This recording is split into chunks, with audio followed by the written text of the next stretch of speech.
කොහොමද මගේ යාළුවන්ට? ඉතින් ඔන්න මම ඔයාලට අද අලුත් පාඩමක් අරගෙන ආවා. ඉතින් දැනටමත් දන්නවා ඇති ඔයාලා මම මොකක් ගැනද මේ කියලා දෙන්න යන්නේ කියලා. මේ දවස්වල දන්න තරමින් ඇත්තටම ලංකාවේ හැම තැනකටම වහිනවා. ගොඩාක් තැන්වලට වහිනවා. අපිට නිවුස් වලින් අහන්න දකින්න ලැබෙනවා.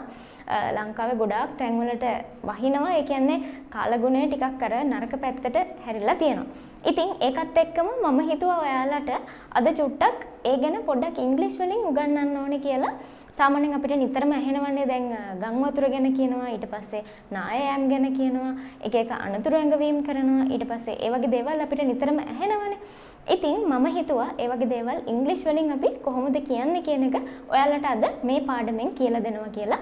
ඉතින් ඒකට මම අද පොඩි ලෙසන් එකක් ක්ලාස්ටි කරගෙන තියෙනවා. ඔයාලට කියලා දෙන්න පොඩි වාක්‍ය ටිකක් තියෙනවා. ඉතින් මේ වාක්‍ය වලට අදාළ විශේෂ වචනකුත් තියෙනවා. ඒ කියන්නේ අපි මේ දවස්වල වැඩිපුරම පාවිච්චි කරන වචන ටිකක් තියෙනවා. ඒ ටික ඔයාලා පොඩ්ඩක් දැනගෙන ඉන්න. මොකද මේ වගේ අවස්ථාවකදී ඒ වගේ දේවල් ඔයාලට යූස් කරන්න පුළුවන් නම් ගොඩක් හොඳයි. වචන ටික විතරක් කියලා දුන්නම ඔයාලට එකපාරට මේක වාක්‍යකින් කියන්න අමාරුයිනේ. සමහර අයට කියන්න පුළුවන් ඇති. මම කියන්නේ සාමාන්‍යයෙන් මුල ඉඳලා යන අයට එකපාරට වචන විතරක් කියලා දුන්නම ඔයාලට හිතෙන්න පුළුවන් අපරාධ මේකෙන් වාක්‍යකුත් කියලා දුන්නා නම් අපිට පොඩ්ඩක් තේරුම් ගන්න ලේසියි කියලා. ඉතින් ඒක නිසා මම ඔයාලට ඔන්න වාක්‍ය ටිකක් කියලා දෙන්න යනවා. හරි. අපි එහෙනම් ගොඩක් වෙලා ගන්න ඕනේ නැහැ. බලමු මුල්ම වාක්‍ය විදිහට තියෙනවා. The heavy rain caused flood situations. The heavy rain caused flood situations. ඔන්න මොකක්ද වෙලා තියෙන්නේ? Flood situations. ඔයාලට පොඩ්ඩක් හුරු ඇති මේ flood කියන වචනේ. flood කියලා අපිට නිතරම මේ දවස්වල ඇහෙනවා. flood situations. ඒ කියන්නේ ගම් වතුර තත්ත්ව. දැන් බලන්නකෝ මේ flood situations කියන එක අපිට මොකක් හින්දාද මේ ඇති වෙලා තියෙන්නේ? වැස්ස නිසා. ඒ කියන්නේ heavy rain නිසා ගම් වතුර තත්ත්ව ඇති වෙලා තියෙනවා. The heavy rain caused flood situations. ඒ කියන්නේ තද වැසි නිසා ගම් වතුර තත්ත්ව ඇති වෙලා තියෙනවා කියන එක තමයි මේකේ සරල තේරුම වෙන්නේ. එහෙනම් ඔයාලා අද ඉගෙන ගන්න ගම් වතුරට මොකද්ද කියන්නේ? flood. flood situations කියවම ගම් වතුර තත්ත්ව. හරි. එහෙනම් ඊළඟ වාක්‍ය තමයි due to heavy rains the roads are wet and slippery. due to heavy rains. due to heavy rains. ඒ කියන්නේ due to heavy rains. due to කියන්නේ අපි කියනවා ඒකට නිසා කියන එක. because කියලා දාන්නේ. because of heavy rains. ඒ කියන්නේ ඒ වෙනුවටම තමයි අපි මේ due to heavy rains කියලා දාන්නේ. ඉතින් මෙතන තියෙන්නේ due to heavy rains. ඒ කියන්නේ තද වැසි නිසා මොකක්ද වෙලා තියෙන්නේ? The roads are wet and slippery. The roads are wet and slippery. wet කියන්නේ මොකද්ද? තෙතයි කියන එක. and slippery. slippery කියන්නේ ලිස්සන සුළුයි කියන එක. පාරවල් තෙතයි සහ ලිස්සන සුළුයි. මොකක් නිසාද? due to heavy rains. due to heavy rains ඒ කියන්නේ වැස්ස නිසා, තද වැසි නිසා due to heavy rains the roads are wet and slippery. පාරවල් තෙතයි ඒ වගේම ලිස්සන සුළුයි. හරි. එහෙනම් මම හිතනවා ඒකත් ඔයාලට තේරෙන්නේ නැති කියලා. ඊළඟ වාක්‍ය තමයි There was a thunderstorm last night. There was a thunderstorm last night. Thunderstorm කියන්නේ ඒ කියන්නේ අකුණු ගහනවා, හයියෙන් හුලං හමනවා. අන්න ඒකට තමයි මේ thunderstorm කියන්නේ. There was a thunderstorm last night. Last night කියන්නේ ඊයේ කියන එක. ඊයේ රෑ. එතකොට අපිට yesterday night කියලා කියන්න ඕනේ නැහැ. last night කියන එක තමයි අපි සාමාන්‍යයෙන් use කරන්නේ. There was a thunderstorm last night. හරි. එහෙනම් ඊළඟ එක තමයි the flood water is rising quickly. The flood water is rising quickly. Flood water ගම් වතුර is rising quickly. Rising කියන්නේ ඉක්මනට ඉහළ යනවා. ඒ කියන්නේ ඉක්මනට වැඩි වෙනවා කියන එක. Rising quickly. ඉක්මනට. right? ඉක්මනට කියන එක තමයි මේ quickly කියන්නේ. Rising කියන්නේ වැඩි වෙනවා කියන එක. ඒ කියන්නේ ඉහළ යනවා කියන එක. එතකොට the flood water is rising quickly. ඒ කියන්නේ ගම් වතුර ඉක්මනින් ඉහළ යනවා කියන එක තමයි මේ කියලා තියෙන්නේ. ඊළඟ එක බලමුකෝ. Many people have to evacuate their homes. Many people have to evacuate their homes.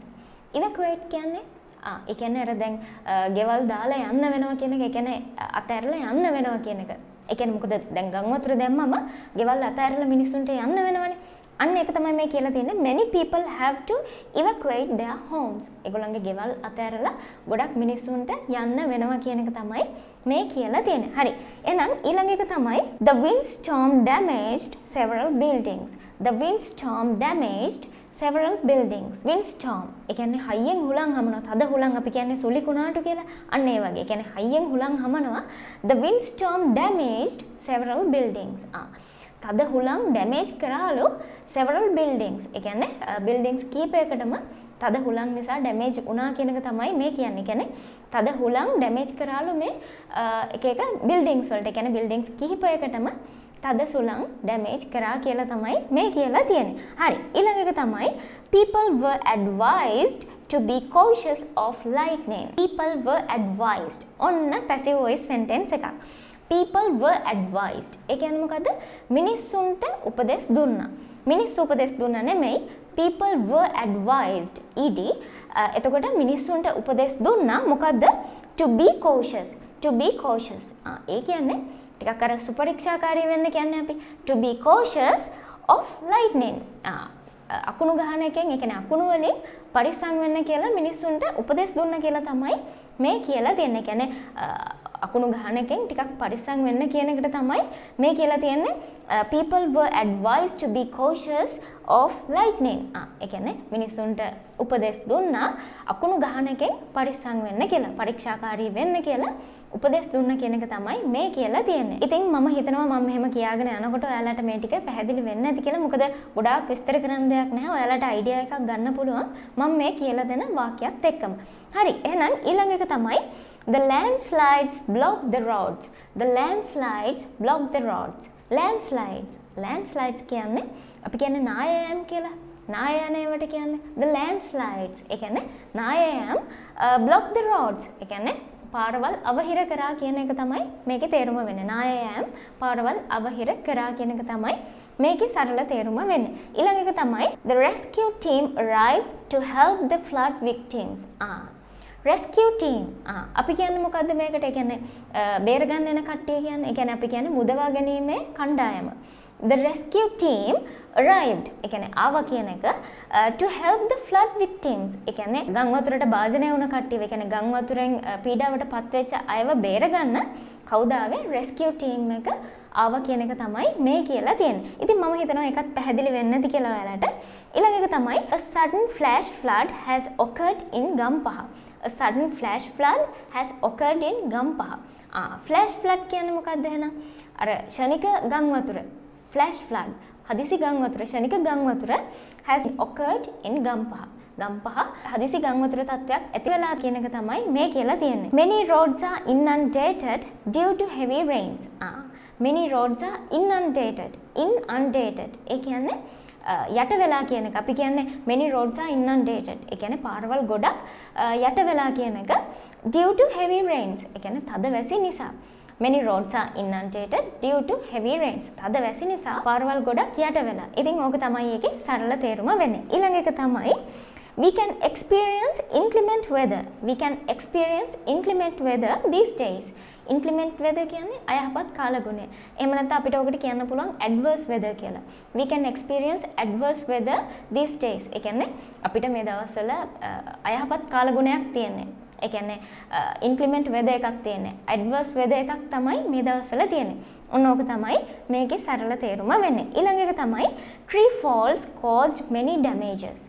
Tree falls caused many damages. Many damages. ඒ කියන්නේ ගොඩක් හානි සිදු කරා, ගොඩක් damages සිදු කරා මොනවද? Tree falls. ඒ කියන්නේ ගස් කඩා වැටීම් ගොඩක් damages සිදු කරා කියන එක තමයි මේකේ තේරුම වෙන්නේ. තව පොඩි වාක්‍ය ටිකක් තියෙනවා. ඉතින් මම ඒ ටිකත් ටක් ගාලා ඔයාලට කියලා දෙන්න. ඊළඟ එක තමයි thunder showers can be expected for the whole day. Thunder showers. thunder showers කියන්නේ ගිගුරුම් සහිත වැසි. අපිට නිතරම ඇහෙනවනේ නිවුස් දැම්මම. thunder showers ගිගුරුම් සහිත වැසි can be expected. expected කියන්නේ අපිට අපේක්ෂා කරගන්න පුළුවන්. thunder showers can be expected. ඒ කියන්නේ ගිගුරුම් සහිත වැසි අපේක්ෂා කරන්න පුළුවන්ලු for the whole day. ඒ කියන්නේ මුළු දවස පුරාම. For the whole day thunder showers can be expected. ඒ කියන්නේ ගිගුරුම් සහිත වැසි අපේක්ෂා කරන්න පුළුවන්ලු දවස පුරාම, මුළු දවසෙම ගිගුරුම් සහිත වැසි අපේක්ෂා කරන්න පුළුවන් කියන එක තමයි මේකේ සරල තේරුම වෙන්නේ. ඊළඟ එක තමයි power fluctuations can be experienced sometimes. Power fluctuations can be experienced sometimes. Power fluctuations. ෆ්ලක්චුවේට් වෙනවා කියන්නේ ටිකක් අර අඩු වැඩි වෙනවා කියන එක. ඒ කියන්නේ ස්ටේබල් නැහැ. වෙනස් වෙනවා කියන එක can be experienced sometimes. Power fluctuations experience කරන්න පුළුවන් කියන එක තමයි මේ කියලා තියෙන්නේ. ඒ කියන්නේ අපි කියන්නේ voltage එක එහෙට මෙහෙට වෙනවා කියලා කියන්නේ අඩු වෙනවා වැඩි වෙනවා ස්ටේබල් නැහැ. අන්න ඒකට තමයි මේ fluctuate කියලා කියන්නේ. හරි එහෙනම් ඊළඟ වාක්‍ය විදිහට තියෙනවා My home has been heavily damaged by the flood. My home has been heavily damaged by the flood. ඒ කියන්නේ මොකද්ද? heavily damaged. ඒ කියන්නේ තදින්ම damage වෙලා තියෙනවා. My home මගේ ගෙදර තදින්ම damaged වෙලා තියෙනවා by the flood. ඒ කියන්නේ ගම් වතුරෙන් by the flood. එහෙම නැත්නම් අපිට ඔකට due to flood කියලා කියන්නත් පුළුවන්. ඒ කියන්නේ ගම් වතුර නිසා මගේ ගෙදර ගොඩාක් damage වෙලා තියෙනවා. ඉතින් ඒක තමයි මේ කියලා තියෙන්නේ my home has been heavily damaged by the flood කියලා. ඉතින් මම හිතනවා ඔයාලට මේ කියලා දුන්න හැමදේම හොඳටම තේරෙන්නේ නැති කියලා. ඉතින් ඔය ටික තමයි අද මේ adverse weather එක ගැන එහෙම නැත්නම් inclement weather එක ගැන කියලා දෙන්න තියෙන්නේ. ඔන්න ඔය වාක්‍ය ටික අද මට ඔයාලට. ඉතින් ගොඩාක්ම වාක්‍ය මම ඔයාලට කියලා දෙන්න ගියෙත් නැහැ. මොකද එක දිගට ගොඩාක් දේවල් ඉගෙන ගන්න අමාරුයි. මේ තියෙන ප්‍රධානම දේවල් ටික අපිට නිතරම අයහපත් කාලගුණය ගැන කියන්න වෙනකොට කතා කරන්න වෙනකොට ඕන වෙන වචන ටික සහ ඒක යූස් කරන විදිහ ඒ වචන සහ වාක්‍ය යූස් කරන විදිහ තමයි අද මේ පාඩමෙන් මම ඔයාලට කියලා දුන්නේ. ඉතින් මම හිතනවා ඔයාලට මේ පාඩම ඇතුලේ කිසිම ප්‍රශ්නයක් නැතුව මම කියපු දේවල් තේරුම් ගන්න පුළුවන් වෙන්නේ නැති. හරියටම ඔයාලට මේ ටික පැහැදිලි වෙන්න ඇති කියලා. ඉතින් එහෙනම් මේ වගේම අලුත් පාඩමක් අරගෙන ලබන සතියේත් මම ඔයාලා හම්බ වෙන්න එන්නම්. එතකන් ඔයාලා හැමෝටම සුබ දවසක්.